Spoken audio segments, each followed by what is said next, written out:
Ils et elles sont, selon les chiffres du ministère, des syndicats et des associations, entre 400 000 et 800 000 en France. Ils et elles s'appellent Sekou, Mariam, Adama, Moussa, Ourim, sont venus du Mali, de Syrie, d'Albanie, du Maroc et bientôt du Liban, de Syrie ou de Palestine. Ils et elles sont arrivés sur le territoire français avec ou sans enfants depuis peu ou depuis des années déjà. Ils et elles travaillent, ils et elles paient leur part de cotisation sociale, ils et elles paient des impôts, de la TVA, des taxes, de l'impôt sur le revenu, l'impôt sur les bénéfices. Ils et elles sont salariés ou auto-entrepreneurs, mais aussi parfois employés au noir par des exploiteurs malhonnêtes. Ils et elles travaillent dans le bâtiment, la santé, l'hôtellerie-restauration, les transports et même parfois dans nos services publics et nos collectivités territoriales. Or, ils et elles sont pourtant en situation qualifiée d'irrégulière sur le sol français.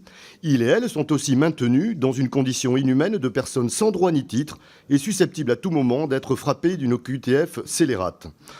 En raison de l'ineptie de la qualification des métiers et des zones géographiques en tension, l'administration française les maintient économiquement dans cette situation qui arrange fort bien entreprises et employeurs et au passage qui convient parfaitement au RN, dont les vieux parents en EHPAD sont nourris, nettoyés et soignés par ces mêmes travailleurs étrangers.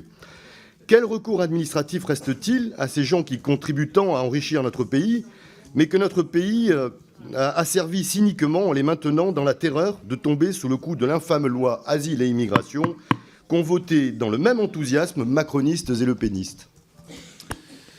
Merci pour cette charmante question, Jean-François. Monsieur Coulombe, sur la question des personnes en situation irrégulière, moi, ce qui me frappe surtout, c'est les risques d'exploitation et on a rendu des décisions dans ce cadre-là, et où a été reconnue la traite d'êtres humains dans une affaire d'un restaurateur qui faisait travailler des personnes sans papier au-delà des heures et en dessous du tarif minimum, en les maintenant dans des conditions d'exploitation. Le risque est effectivement la traite d'êtres humains. On l'a vu dans cette situation, on peut le voir sur des jeunes aussi, poussés à la délinquance et où on remarque aussi une traite des êtres humains.